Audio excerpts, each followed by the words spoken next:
오늘은 이제 8단원 복습을 해볼 건데 오늘도 노트 하나를 꺼내서 같이 정리를 하면서 복습을 해봅시다. 노트를 꺼내라는 거는 그 필기를 하기 위함이지 그 노트에 모든 걸 다 적는 게 아니니까 학습지를 옆에 두고 같이 공부를 해야 됩니다. 일단 제목 먼저 적어볼게요. 8단원 열과 우리 생활. 열과 우리 생활에는 크게 두 가지를 배웠는데 일단 첫 번째로는 열이 무엇인지, 열의 이동 방법이 무엇인지에 대해 배웠고 두 번째로는 이 열을 조금 더 확장해서 비열이라는 개념과 열팽창이라는 개념을 배웠습니다. 오늘 이 두 가지, 크게 두 가지로 복습을 해보겠습니다. 첫 번째로 우리가 이 단원에서 배우는 것은 온도였어요. 온도. 자, 온도라고 하면 미안해요. 세탁기 소리 미안합니다. 자, 온도라고 하면 물체가 차가운지 뜨거운지 그 정도를 그냥 차갑다 뜨겁다라고 표현하지 않고 숫자로 나타낸 것을 우리가 온도라고 했죠. 그래서 물체의 차갑고 뜨거운 정도를 숫자로 나타낸 거, 이것을 온도라고 했습니다. 그러면 우리가 열은 어떻게 정의할까? 열과 온도는 조금 다르다고 했죠. 맞죠? 그 설명을 할 때, 쌤이 이 단어를 설명할 때 그 열과 열 에너지도 사실 구분해서 적어줬는데 지금 이 단어에서는 열이라고 말하나 열 에너지라고 말하나 똑같다고 했습니다. 자, 열은 우리가 어떻게 정의했냐면 열의 형태를 가지고 있는 에너지, 즉 열이라고 하면 물체의 온도를 변화시키는 에너지 형태를 열이라고 했습니다. 근데 뭐 온도를 변화시킬 수도 있고 물체의 상태를 변화시킬 수도 있어요. 상태 변화할 때는 온도 변화가 안 일어나니까 또 헷갈릴 수도 있는데 일단 온도를 변화시키거나 상태를 변화시키거나 둘 다 열이라고 합니다. 그러면 이 열 에너지는 에너지 형태이기 때문에 이동할 수가 있거든요. 그래서 열 에너지의 이동은 항상 온도가 높은 물체에서 온도가 낮은 물체로 열이 이동을 한다. 열이 많은 곳에서 열이 적은 곳으로 이동하는 게 아니라 온도가 높은 곳에서 온도가 낮은 곳으로 열이 이동하게 됩니다. 됐죠? 자, 그러면 조금만 더 들어가 볼게. 온도가 높은 물체는 열 에너지를 많이 갖고 있다라고 해석을 할 수 있겠죠. 이거 반대 해석은 안 돼. 열 에너지가 많다 해서 무조건 온도가 높은 건 아니에요. 근데 온도가 높으면 열 에너지를 많이 갖고 있는 겁니다. 그러면 열 에너지를 많이 갖고 있으니까 이 온도가 높은 물체들은 안에 입자들의 운동이 어떨까요? 그치, 열 에너지를 많이 갖고 있으니까 이 입자들은 열 에너지를 운동 에너지 형태로 바꿔줘서 운동이 활발해요. 그 다음에 온도가 낮은 입자들은 운동이 비교적 둔하겠죠. 운동이 둔하다. 요거를 좀 생각을 해주시면 됩니다. 그 모든 입자들은 내가 수업 시간에도 말했는데 절대 온도 0켈빈이 아닌 이상 일단 움직이긴 움직입니다. 알겠죠? 절대 온도 0켈빈은 우리가 일상생활에서 만들어낼 수 없어요. 그냥 말 그대로 절대적인 온도, 그 현실에서 일어날 수 없는 이상적인 온도인 겁니다. 입자는 온도가 올라가면 올라갈수록 운동이 활발해진다. 입자의 열 에너지가 운동 에너지로 바뀌기 때문에 그렇다. 그래서 뜨거운 물과 찬물 그때 입자의 운동 비교하는 거 기억나십니까? 뜨거운 물에서 입자의 운동이 더 활발한 모습 기억나시죠? 그 학습지 20페이지 보시면 20페이지 2번 문제 같이 풀면서 봤는데 가하 같은 경우는 찬물이죠. 온도계가 없어도 찬물과 뜨거운 물을 구분할 수 있어야 되는데 그 가하 같은 경우는 입자의 운동이 둔하죠. 나에 비해서. 나는 입자의 운동이 활발하고 그래서 가가 찬물, 나가 더운 물이다. 이렇게 구분할 수 있다 했습니다. 이런 그림들 좀 잘 봐두십시오. 입자 운동하는 그림들. 그 다음에 21페이지 이어서 열에 대해서 얘기를 좀 더 해볼게요. 이 열이 이동하는 것은 온도가 높은 물체에서 온도가 낮은 물체로 열이 이동을 한다. 근데 이동하는 방법에 총 3가지가 있다고 했습니다. 이동하는 3가지 방법을 정리해볼게요. 첫 번째는 전도입니다. 전도는 봤을 때 얘는 지금 고체에서 일어날 수 있는 열의 이동 방법이구나 이렇게 생각을 해야 돼요. 왜냐하면 전도라는 것은 입자의 운동이 이웃한 입자한테 전달되는 겁니다. 전달되려면 내가 직접 움직이는 게 아니라 바로 옆에 터치해주는 거기 때문에 입자끼리 거리가 가까워야겠죠. 그래서 입자끼리 거리가 가까운 고체에서 이런 열의 이동이 일어나게 됩니다. 보통 우리 몸과 어떤 물체가 닿으면은 전도를 통해 열이 이동을 하죠. 맞죠? 뭐 아니면은 그 냄비 같은 거 가열하면은 아래쪽에만 불이 가지만 실제로는 전체적으로 다 따뜻해지는 거 이런 것도 전도에 의한 현상입니다. 그 다음에 두 번째 열의 이동 방법은 대류예요. 대류가 살짝 이해하기 어려우면서도 뭔가 좀 현실에서 좀 많이 볼 수 있는 그런 것들이죠. 대류는 액체나 기체에서만 일어나는 현상입니다. 대류는 입자가 막 운동이 전달되고 이런 것이 아니라 입자가 직접 이동을 하는 거예요. 입자가 직접 이동하여 열을 전달하는 것. 입자가 직접 이동해서 열을 전달하는 겁니다. 입자가 직접 이동해야 되니까 입자와 입자 사이 거리가 조금 거리가 있어야겠지. 그래서 액체나 기체 같은 거에서 자주 일어납니다.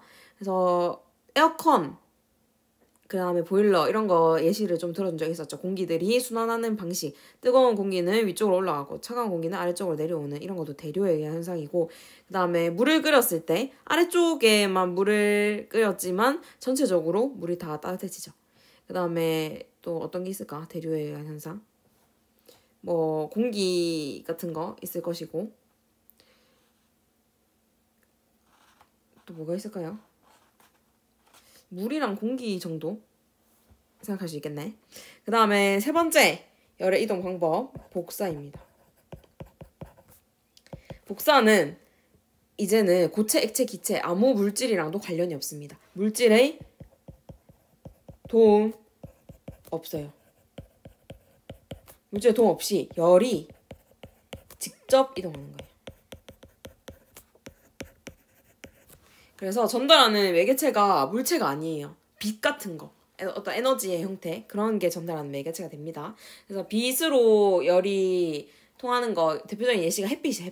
햇빛 같은 거는 이 빛을 직접 쬐면은 우리가 따뜻해지는 거, 열이 직접 이동을 합니다. 그 다음에 전자레인지 같은 것도 빛이 이렇게 열의 형태로 그 물체에게 전달을 해주는 거고, 그 다음에 전기 난로 같은 거, 그런 것도 복사로 열이 직접 이동을 해서 전달을 해주는 겁니다. 조명 같은 것도 마찬가지고, 보통 빛이 있으면 복사의 형태이다 이렇게 생각을 해주시면 됩니다.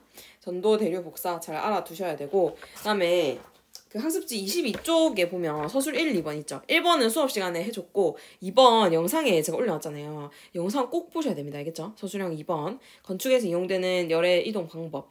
한옥에서는 어떤 냉난방 방법을 쓰는지, 처마 끝에 올라가 있는 것은 햇빛의 양을 조절하는 거기 때문에 태양 복사열을 조절하는 거죠.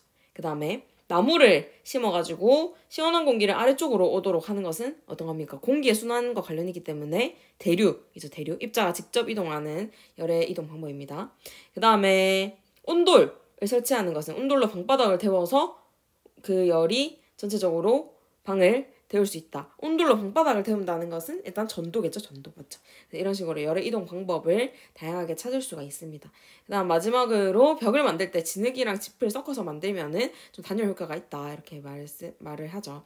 이런 식으로 복사, 대류, 전도 이런 세 가지 열의 이동 방법이 있고, 그 다음에 단열이라는 방법도 사용을 한다. 건축에서는 여러 가지 열의 이동 방법을 고려해서 이렇게 건물을 지었다. 한옥에서는 특히 그렇다. 이런 걸 알아두시면 되겠습니다. 그 다음에 23조, 이것도 활동이었기 때문에 딱히 뭐 풀이를 하진 않았는데 쌤이 학습지 검사하면서 보니까 이게 안 돼 있는 사람들이 너무 많더라고요. 한번 다시 볼게요. 요 열 화상 사진을 통해서 열의 이동 방법을 분석하는 건데, 여기 보면 열이 많이 빠져나가는 곳이 보이죠? 색깔이 좀 다른 부분. 열이 많이 빠져나가는 곳은 일단 벽 쪽에 살짝 끝쪽에 열이 좀 빠져나가고 있고, 천장 열이 좀 빠져나가고 있죠. 그 다음에 창문 복도 쪽 창문이랑 운동장 쪽 창문 이런 식으로 열이 많이 빠져나가고 있습니다. 창문을 통해서 열이 빠져나간다는 것은 뭐 창문을 열어둬서 직접 입자가 이동하면서 공기가 빠져나가는 걸 수도 있고 아니면 전도의 방식으로 맞지? 창문이라는 어떤 고체 입자를 통해서 이게 빠져나가는 걸 수도 있고 그렇게 두 가지 방법이 있을 수 있겠고요. 그다음에 천장 같은 경우는 대부분 전도의 방식으로 빠져나가게 되겠죠. 이런 거를 찾아주시면 되겠습니다. 이런 열의 이동을 막기 위해서 단열하는 방법. 일단 창문을 통해서 나가는 열을 막기 위해서는 우리가 보통 2중창, 3중창 이렇게 설치를 하죠. 이렇게 설치하면은 창과 창 사이에 공간이 생기기 때문에 이 공기가 열 전도율이 좀 더 낮아요. 그래서 열 전도율이 낮은 이 공기층을 이용해서 2중창을 만들어서 그 단열을 할 수 있고 그 다음에 뭐 대류를 막기 위해서는 보통 진공 상태를 씁니다. 왜냐하면 대류라는 것은 입자가 직접 이동을 하잖아. 진공은 입자가 없는 상태를 진공 상태를 하죠. 그래서 입자가 직접 이동하지 못하게 진공 상태를 만드는 거 이런 것도 대류를 막는 방법이 될 수 있겠고요. 그 다음에 복사를 막기 위해서는 일단 어떤 복사는 빛을 통해서 열을 받아들이는 거니까 빛을 막을 수 있는 걸 해야겠죠. 그래서 빛을 반사하는 어떤 금속 물질 같은 거 그런 걸 사용하면 복사를 막을 수가 있습니다. 도금을 하면 되겠죠. 도금을 하면 복사라는 열의 이동을 막을 수 있다. 이런 걸 생각해 보시면 됩니다. 그 다음에 24페이지 2번은 제가 수업 시간에 해드렸죠. 에어컨, 온돌, 그 다음에 전기난로 각각 어떤 열의 이동 방법을 사용하는지, 어떻게 효율적으로 사용하는지 몇 번 설명을 해드렸습니다. 그래서 여기 넘어가겠습니다. 이제 두 번째, 온도와 열 기본 개념에서 좀 벗어나서 두 번째로 우리가 배웠던 것은 열평형이었어요. 열평형. 열평형이라고 하면 그 물체가 서로 다른 온도를 가진 두 물체가 접촉했을 때 열이 이동을 하는 거죠. 열이 어디에서 어디로 이동한다? 온도가 높은 물체에서 온도가 낮은 물체로 이동한다. 온도가 높은 어떤 물체에서 온도가 낮은 물체로 열이 이동하여 두 물체의 온도가 같아진 것을 열평형이라고 합니다.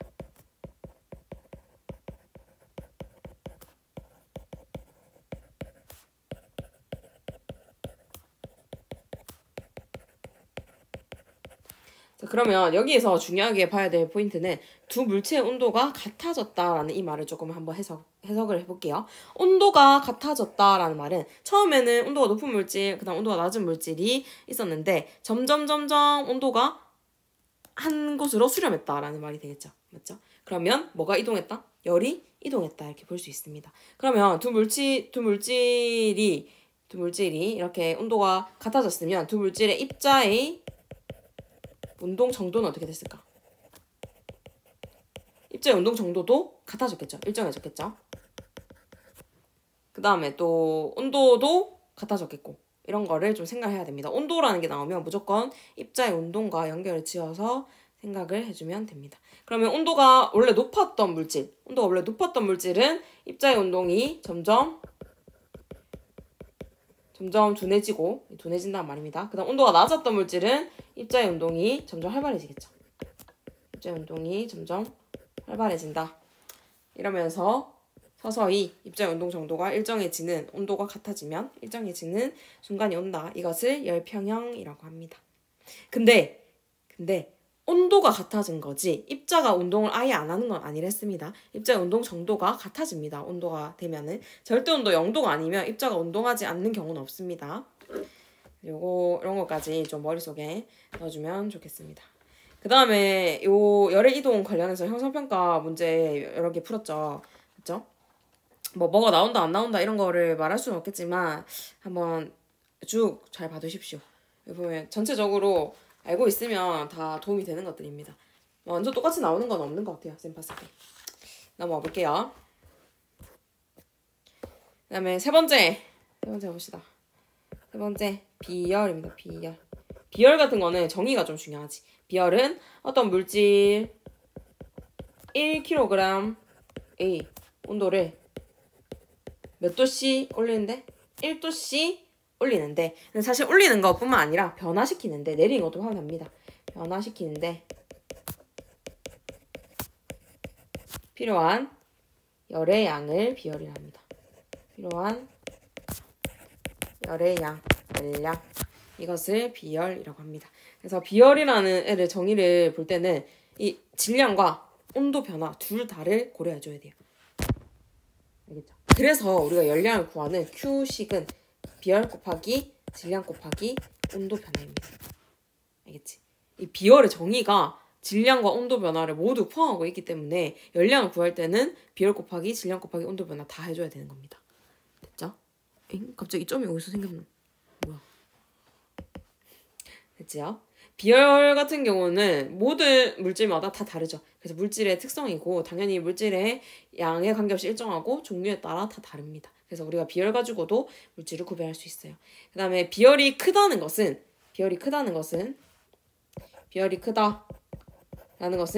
필요한 열량이 많다. 이런 말이죠. 필요한 열량이 많다. 그러면 온도가 잘 변한다 안 변한다? 온도가 이거 미안해. 조금 밑으로 적을게. 이걸 살짝 밑으로 가볼게요. 죄송해요. 비열이 크다는 것은 필요한 열량이 많다는 것이고 온도가 쉽게 변하지 않는다.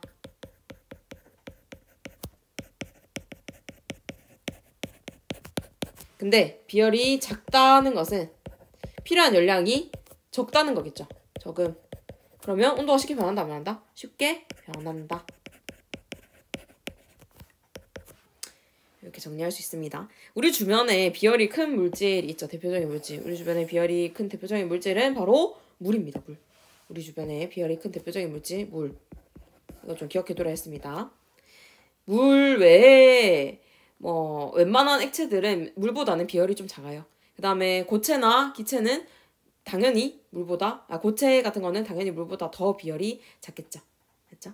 이제 25도씨에서 압력이 일정할 때 여러 가지 물질의 비열이 이렇게 나와 있는데 당연히 이 값은 절대로 기억할 필요가 없고 물이 좀 큰 편이구나. 다른 것들에 비해서 이 정도만 알고 계셔도 됩니다. 이 비열에서 또 중요한 것은 물이 비열이 크기 때문에 일어나는 현상이 여러 개 있는데요. 우리 자연에서 일어나는 현상, 물이 비열이 크기 때문에 자연에서 일어나는 현상 중에 대표적인 게 해류풍이라고 있습니다. 해류풍도 좀 정리를 해볼게. 해류풍은 해풍과 육풍을 합쳐서 부르는 말이에요. 해류풍은 바다가 있는 지역에, 바닷가와 가까운 지역에서 부는 바람을 해류풍이라고 합니다. 낮에는 해풍이 불어요. 왜냐하면 낮에는 햇빛 때문에 육지가 따뜻하고 바다가 차가워요. 그러면 이 따뜻한 공기는 어디로 가? 따뜻한 공기는 위로 올라가려 하고 차가운 공기는 아래쪽으로 내려가려 하죠. 그러면 바람은 어디에서 어디로 분다?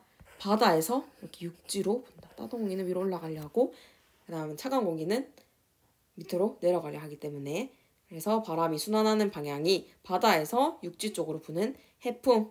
낮에는 이렇게 해풍이 붑니다. 그 다음에 육풍은 반대로 밤에 일어나는데요. 밤에는 이제 햇빛이 없잖아. 그럼 이제 식겠죠. 맞죠? 낮에 데워졌던 것이 식게 됩니다. 그럼 육지는 비열이 낮기 때문에 빨리 식어요. 그래서 차가워집니다. 바다는 비교적으로 더 천천히 식어요. 그래서 낮에 천천히 데워져가지고 따뜻해진 온도가 밤에도 유지가 돼요. 그래서 이렇게 차가운 공기는 밑으로 가고 따뜻한 공기는 위로 올라가니까 순환이 이런 방향으로 되겠죠. 이런 방향으로. 그래서 육지에서 바다 쪽으로 이렇게 부는 육풍이라는 게 불게 됩니다. 밤에는. 그래서 낮과 밤에 이렇게 해육풍이 어떻게 부는지를 잘 생각을 해 보십시오. 해육풍을 설명하려면 비열이라는 개념도 알아야 되고 그 다음에 대류라는 개념도 알아야겠죠. 따뜻한 공기가 어떻게 되고 차가운 공기가 어떻게 되고 이런 것도 알아야 되니까 좀 중요한 포인트입니다. 잘 보십시오. 그리고 우리가 28페이지에 이렇게 비열을 비교하는 실험을 봤었죠. 맞죠? 실험을 보면 물과 식용유 실험을 했었는데 식용유 같은 경우는 시간에 따라서 온도 변화가 더 심하죠. 맞죠? 그 다음에 물은 시간에 따라서 온도 변화가 적고 시간에 따라 온도 변화가 심하다는 것은 그만큼 온도가 잘 변한다라는 거지. 온도가 잘 변한다니까 온도가 쉽게 변하는 비열이 작은 물질이란 거고 물 같은 경우는 시간에 따라서 온도 변화가 크지 않죠. 맞죠? 근데 그 5분 동안 했을 때 늘어난 게 30도 정도밖에 안 되니까 그러면 온도가 쉽게 변하지 않는다는 뜻이니까 비열이 크다는 거겠죠. 이런 식으로 그래프를 가지고 해석을 할 수가 있습니다. 요 문제 3, 4, 5번에 제가 다 3, 4, 5번은 모두 다 비열을 묻는 문제인데 그 용어를 다르게 해서 비열을 물어봤다 했죠. 온도를 올리는데 필요한 그 다음에 같은 시간 동안 얼마나 온도가 많이 변하는가 그 다음에 온도를 내리는데 필요한 열의 양 이런 식으로 똑같은 비열에 대한 문제이지만 이거를 시간으로 물어보냐 아니면은 온도로 물어보냐 열량으로 물어보냐 이렇게 여러 가지로 물어볼 수가 있다. 기억을 해두시면 됩니다. 그 다음에 마지막으로 오늘 좀 빨리 끝나겠네. 자 마지막으로 미안해요. 열팽창 봅시다. 열팽창. 열팽창은 물체의 온도가 높아질 때 열을 받으면 부피가 팽창하는 것을 열팽창이라고 합니다. 물체가 열을 받아 부피가 팽창하는 것.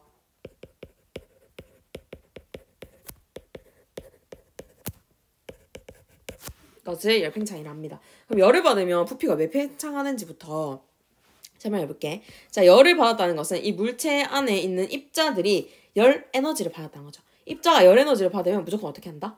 그치, 이것을 운동 에너지로 바꿔요. 그래서 입자의 운동이 활발해지겠지. 입자의 운동이 활발해지면 입자 사이 거리가 멀어진다는 뜻이죠. 입자 사이 거리가 멀어지면 입자가 차지하는 공간이 커지고 결국에 부피가 팽창하게 됩니다. 결국에 열이 나오면 무조건 입자의 운동으로 설명해야 된다는 아까 그 말 이것도 마찬가지입니다. 열팽창도 물체가 열을 받으면 입자의 운동이 활발해지니까 부피가 팽창해진다. 이렇게 열팽창이 일어나는 이유를 이렇게 설명해주면 되겠습니다. 그 다음에 여기서 열팽창에서 중요한 것은 고체, 액체, 기체가 조금 다르다고 했죠. 일단 기체부터 적어볼게. 기체. 자, 기체는 열팽창하는 정도가 서로 어떨까요? 기체는 열팽창하는 정도가 서로 같아요. 열팽창 정도가 같다. 이게 특이한 거야. 그래서 기체는요, 입자 사이 거리가 이미 멀기 때문에 열팽창을 해서 그 부피가 팽창하더라도 이미 멀어서 그 팽창하는 정도가 다 똑같아요. 모든 기체가. 그래서 산소든 이산화탄소든 수소든 일단 우리 주변에 있는 모든 기체들 있잖아요. 그런 애들은 헬륨도 마찬가지. 모두 다 열팽창하는 정도가 같습니다.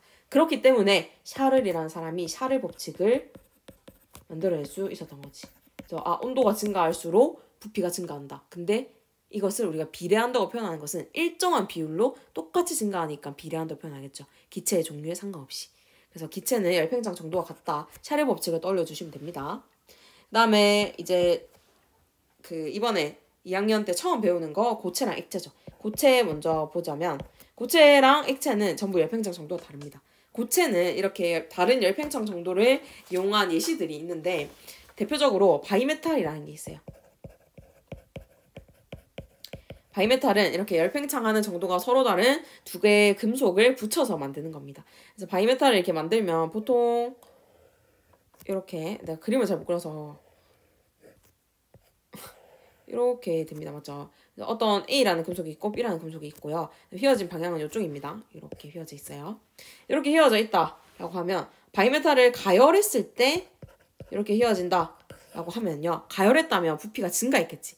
부피가 증가하면서 부피가 더 많이 증가하는 애가 적게 증가하는 애를 밀어냈겠죠. 그래서 A가 부피가 더 많이 증가하는 애입니다. 그래서 A의 열팽창 정도가 B보다 크다 이렇게 해석하면 됩니다. 그럼 만약에 냉각했다면 반대겠죠. 냉각했다면 수축을 하는 거잖아. 그러면 많이 수축하는 애가 많이 줄어들겠지. 그러면 B가 많이 수축하는 애면 A보다 열팽창 정도가 더 크겠죠. 맞죠? 그래서 가열하는 것과 냉각하는 것은 서로 반대이다. 이걸 좀 알아두시면 좋겠습니다. 이런 바이메탈을 이용할 때는 보통 센서 같은 거 이용을 하는데 그 열을 많이 올라가면은 이 퓨즈가 끊어지도록 하는 그런 센서 다리미 같은 데 있고 그 다음에 화재 경보기 센서에도 바이메탈 이용합니다. 온도가 높으면 이렇게 휘어져가지고 딱 센서에 닿이도록 하는 이렇게 이용하는 예시들도 있다는 거 알아두시면 되고 생각해보기 2번 같은 문제를 한번 잘 풀어보십시오. 그 다음에 생각해보기 3번은 무시하시면 됩니다. 안 푸셔도 됩니다. 무시하셔도 됩니다. 그리고 이제 마지막으로 액체 열팽창 봅시다. 액체 열팽창. 자, 액체는 열팽창 하는 정도가 고체랑 똑같이 서로 다 달라요.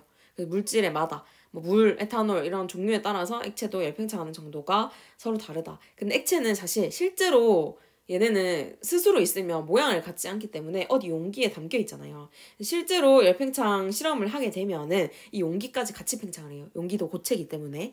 그래서 액체 실제 팽창은 그 액체를 담은 용기도 함께 팽창하니까 처음에는 열팽창이 일어나지 않는 것처럼 보이죠. 부피가 살짝 줄어드는 것처럼 보이다가 조금 시간이 지나면 다시 높아지게 됩니다. 그래서 그 액체가 고체보다 더 입자 사이 거리가 멀잖아. 그래서 액체 열팽창 정도가 더 커요. 그래서 나중에는 이 열팽창 하는 게 잘 보이게 됩니다. 생각해보기 4번 같은 문제 있죠. 벤젠이 팽창을 좀 많이 했지. 이제 똑같은 시간 동안 가열했는데 유리관에 따라 올라가 높이가 이렇게 달라졌다는 것은 팽창하는 정도가 서로 다르다는 거죠. 벤젠이 가장 많이 했고 그 다음 에탄올, 글리세린, 물순 이런 식으로 정리를 해주면 되겠습니다. 그리고 마지막으로 하나 해보자면 열팽창 정도는 고체가 가장 작고 그 다음 액체, 그 다음에 기체가 가장 크다. 그 이유는 뭐다? 기체는 입자 사이의 거리가 이미 크기 때문에. 그렇죠? 입자 사이의 거리가 이미 크기 때문에 입자의 운동이 자유롭죠. 그럼 팽창하는 정도가 더 크겠죠. 그래서 요 정도까지 생각해 주시면 되겠습니다. 그리고 마지막으로 우리가 형성평가 비열과 열팽창 또 8문제인가? 9문제인가? 한번 같이 풀어봤습니다. 너희가 많이 궁금해하는 거 비열 계산하는 거 나오나요? Q는 CM 델타 T 이거 나오나요? 물어보는데 이렇게까지 어렵게 나오지 않습니다. 그렇지만 비열에 관련된 문제가 아예 안 나오는 건 아니에요. 비열에 관련된 문제 나오지만 이렇게 막 어떻게 해서 구해라. 열과 뭐 질량과 온도 변화를 가지고 구해라. 요 정도로 어렵게는 안 나옵니다. 그래서 너무 걱정하지 마시고. 그 다음에 뒤에 또 뭐 5번, 6번 같은 거는 좀 쉬우니까 보시면 되고 7번처럼 헷갈리는 문제들 있지. 7번 같은 경우는 우리가 상식으로 풀면 틀렸을 거예요. 아마 상식으로 푼 사람들은. 물이랑 콩기름을 같이 뜨거운 물에 넣어줬는데 사실 물이 비열이 더 커서 늦게 온도가 올라가는 거 맞아요. 근데 여기 문제에서 오랫동안 두었다 했으니까 오랫동안 두면서 열 평형 상태에 도달한 거예요. 그래서 온도가 같아졌다라고 보고 문제를 풀어줘야 됩니다. 그래서 보기 기억이 틀렸습니다. 그래서 온도가 더 높아졌다 아니고 물, 콩기름, 뜨거운 물 이 세 가지 물질의 온도가 전부 다 같아졌을 거예요. 오랫동안 두었으니까. 열평형 상태에 도달했으니까. 그 다음에 나머지는 쉽죠. 물보다 콩기름의 열팽창 정도가 더 크죠. 그림만 봐도. 그 다음에 디귿, 물과 콩기름 모두 입자의 운동이 활발해졌다. 왜냐하면 처음보다 뜨거운 물을 담갔을 때 온도가 높아졌으니까 입자의 운동이 더 활발해진 거는 맞겠죠. 그래서 7번 같은 거 좀 조심하시고 그 다음에 8번, 9번 또 뭐 쉽지만 그래도 중요하지 않은 문제는 아닙니다. 그래서 8번, 9번 같은 것도 꼭 복습을 해보시길 바랍니다. 오늘은 2장 만에 빨리 끝냈네요. 그죠? 오늘도 고생 많으셨고 사실 8단원, 6단원 거의 비슷하긴 하지만 좀 마지막으로 힌트를 드리자면 객관식 8개, 그다음에 선화평 9개를 냈고 객관식 8개에서 4개가 6단원, 그 다음에 4개가 8단원이었던 것 같아요. 그 다음에 서다평 9개에서 이거는 5개 4개였던 것 같아요. 5개가 6단원, 4개가 8단원 이렇게였던 것 같아요. 점수 배점까지는 쌤이 진짜 미안한데 잘 기억이 안 나서 나중에 수업 시간에 좀 기억이 나면은 말씀을 좀 드리겠습니다. 오늘 고생 많으셨어요. 여기까지 할게요.